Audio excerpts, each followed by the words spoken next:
हम यहाँ करेंगे पफ स्टिच, तो ध्यान से देखिए 1 चेन हमने कर लिया।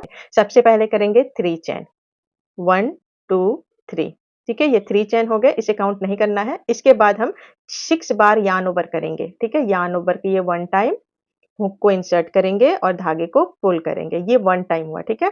तो हमारे हुक पे 3 लूप है, ठीक है? 1 टाइम यार्न ओवर किए 3 loop, second time yarn over किए, अब हमारे हुक पे हो गए 5 लूप, ठीक है? थर्ड टाइम यार्न ओवर करेंगे तो हमारे हुक पे हो गए 7 loop, fourth time yarn over करेंगे तो हमारे हुक पे हो गए 9 लूप, ठीक है? 5 टाइम यार्न ओवर करेंगे तो हमारे हुक पे हो गए 11 लूप, और अब ये 6 टाइम यार्न ओवर करेंगे तो हमारे हुक पे टोटल हो गए 13 लूप। ये 13 लूप हमारे हुक पे हैं, ठीक है? इन्हें हम इकट्ठा बुनेंगे। तो हम क्या करेंगे, यार्न ओवर करेंगे, ठीक है? यार्न ओवर किए और अब इस लूप को हम इन 13 लूप के अंदर से निकाल लेंगे एक साथ, देखिए इस तरह से सारे लूप से निकाल लेंगे इस तरह से।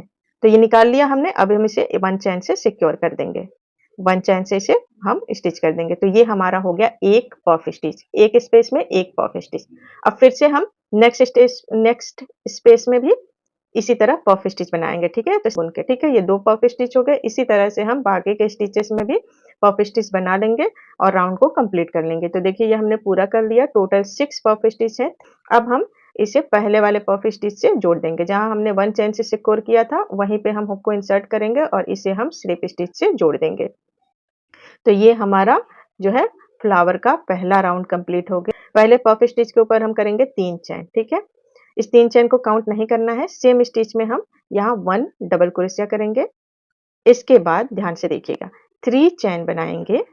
3 चेन बनाने के बाद ये जो डबल क्रोशिया और 3 चेन के बीच स्पेस है, जगह दिख रही है होल, इसमें हम करेंगे 1 सिंगल क्रोशिया, ठीक है?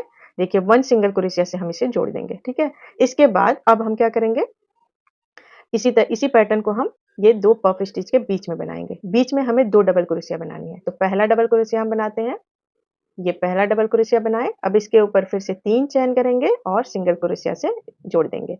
फिर से हम सेम स्पेस में ही देखिए 2 पफ स्टिच के बीच में एक और डबल क्रोशिया बनाएंगे, तो ये दूसरा डबल क्रोशिया हो गया। इसके बाद फिर से 3 चेन करेंगे और सेम स्पेस में हम यहाँ 1 सिंगल क्रोशिया से इसे जोड़ देंगे, ठीक है? अब पफ स्टिच के ऊपर आ गए हम, तो यहाँ पे हमें करना है 1 डबल क्रोशिया, फिर से 3 चेन और फिर स्पेस में 1 सिंगल क्रोशिया, ठीक है? इसी पैटर्न को फॉलो करेंगे, हम पूरी लाइन कंप्लीट करेंगे। तो देखिए हमने पूरा लाइन कंप्लीट कर लिया है। अब हम इस 3 चेन जो हमने शुरू में बनाया था, इसमें हम इसे स्लिप स्टिच से जोड़ देंगे। जोड़ने के बाद 1 चेन करेंगे, धागे को कट करेंगे, हम इसे अब अंदर की तरफ हाइड कर देंगे। तो ये हमारा फ्लावर बनके तैयार हो गया है। वीडियो पसंद आए तो लाइक शेयर